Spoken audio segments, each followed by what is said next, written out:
Yo les gars, on se retrouve aujourd'hui pour une nouvelle vidéo. Aujourd'hui on s'intéresse aux deux dinosaures qui vont sortir dans Maze of Millennia, étant donné qu'ils vont être joués dans le deck Dino. On va commencer par lire les cartes, voir une decklist pour voir exactement ce qui va changer avec ces deux monstres là et qu'est-ce qu'ils apportent. Et derrière on verra vite fait un combo pour que vous voyez exactement pourquoi ces cartes sont intéressantes dans Dinosaur.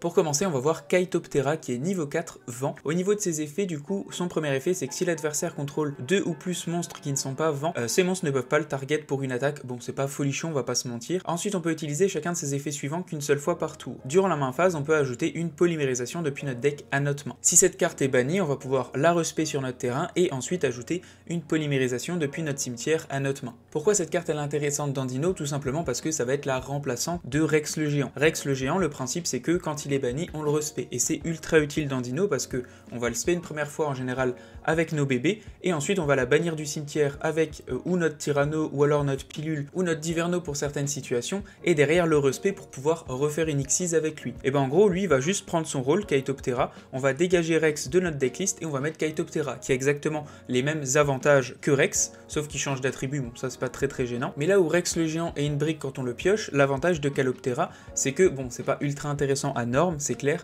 mais en soi vous allez chercher Poly, et vous avez la fusion qui est super simple à faire. Donc vous avez quand même un peu plus de follow-up, plus de possibilités, et c'est vraiment moins une brique qu'un Rex le géant. On arrive maintenant au monstre fusion qui est Hornetsaurus qui va être niveau 6. Donc le niveau 6 est quand même intéressant dans le deck parce qu'on peut potentiellement faire un Lars avec un autre monstre niveau 6. Donc comme par exemple votre Frostosaurus ou alors votre Xenometeorus, ça peut arriver. Au niveau de son invocation, il nous faut Chaetoptera qu'on a vu juste avant, plus un monstre dinosaure ou dragon. Donc c'est vraiment ultra simple à faire. Son premier effet, c'est que ce monstre il va pouvoir attaquer directement le tour où il est invoqué. Ensuite, on va pouvoir utiliser chacun de ses effets suivants qu'une seule fois par tour. Si cette carte est invoquée par fusion, on va pouvoir placer directement un terrain depuis notre deck ou cimetière dans notre zone de terrain. Ensuite, le dernier effet, c'est que durant la main phase, immédiatement après avoir activé cet effet, on peut invoquer normalement ce dinosaure ou dragon depuis notre main. Au niveau de ce monstre-là, qu'est-ce qui est intéressant? Déjà, il est très simple à invoquer, étant donné qu'avec un bébé, on a juste à invoquer notre Chaetoptera qui va charger une fusion, et ensuite il nous faut juste un autre monstre pour faire notre Hornetsaurus. Préalablement, en général, on fait notre cross-ship sur notre terrain, qui permet, quand notre fusion arrive, de récupérer l'autre monstre dinosaure qu'on a envoyé au cimetière. Donc en fait, on fait vraiment pas du tout de moins, c'est vraiment que du plus grâce à ces cartes-là. Son second effet de placer un terrain est aussi ultra intéressant. En soi, c'est bien un terrain, donc il y a des possibilités qui sont assez grandes. Personnellement, je vais prendre en exemple seulement par exemple votre monde perdu. Si vous voulez pas partir dans des trucs extrêmes, vous avez juste besoin de votre terrain dinosaure, vous pouvez l'activer si vous ne l'avez pas. Si vous voulez, vous pouvez partir un peu plus loin et jouer n'importe quoi. Personnellement, je suis parti sur Diagramme qui est limité à 1, mais qui a une très bonne alchimie entre les True King et les dinosaures. On a déjà vu ça dans le passé et c'est toujours le cas. Diagramme est à 1, donc en soi, ça reste encore plus intéressant de pouvoir l'activer directement depuis le deck. Grâce à Diagramme, vous allez pouvoir jouer votre Disaster, donc vous faites votre effet de Diagramme, vous pétez un monstre, vous allez chercher votre Disaster, et Disaster, quand il pète deux monstres terre sur le terrain ou dans la main, on va pouvoir sélectionner 3 cartes de l'extra deck de l'adversaire et les bannir, ce qui est un très bon effet pour retirer des ressources, par exemple comme des Little Knight ou des choses qui vont nous gêner dans son extra deck. Ça permet potentiellement de connaître l'archétype de l'adversaire et ensuite adapter notre board. Autre aspect intéressant aussi, c'est que vous pouvez faire avec votre polymérisation, pas forcément que votre monstre Hornetsaurus, vous avez la possibilité de faire Transosaurus Gigantosaurus, qui est intéressant aussi à faire dans certaines situations, malgré que la plupart du temps vous le faites avec Ground et Xeno. Et aussi vous avez la possibilité de faire Chimera dans certaines situations, ça peut vous aider, et en plus en général les gens ne s'attendent vraiment pas à ça quand on joue dinosaure. Au niveau du combo de base, pour ce faire il vous faut un Oviraptor et un Baby. On va invoquer directement notre Oviraptor, on va aller chercher notre Diverno à la main, on va directement l'envoyer au cimetière pour être protégé pendant nos combos. Derrière, on va activer son effet du cimetière pour faire notre Archosaur. Archosaur, on va pouvoir activer son effet, détruire notre Baby et reprendre notre Pilule. Derrière, Baby active son effet, on va invoquer directement un autre Baby sur le terrain. On va activer l'effet de Diverno, on va détruire Baby pour reprendre Baby comme ceci. Effet, on va pouvoir invoquer notre Chaetoptera comme ceci. Effet de Chaetoptera, on va prendre la polymérisation. Ensuite, on va passer par Linkuriboh au cas où si vous avez le terrain, c'est toujours intéressant de l'avoir au cimetière. On va passer ensuite à notre cross-ship comme ceci. Derrière, on va pouvoir activer polymérisation.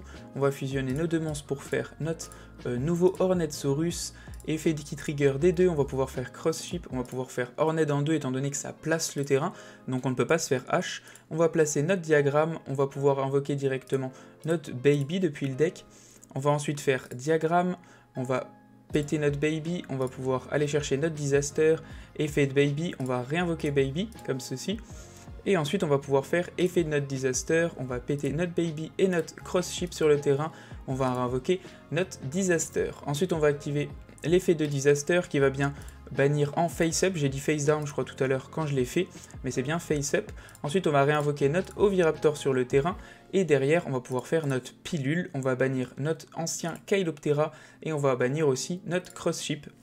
On va faire notre Tyranno directement, ensuite on va pouvoir activer l'effet de Kyloptera, se respect, ensuite on va pouvoir reprendre notre polymérisation depuis le cimetière. On va avoir accès à notre Dolka ou à notre Lagia, celui qu'on préfère. Pour le coup, j'ai pas de negate de monstre. On va prendre notre Dolka.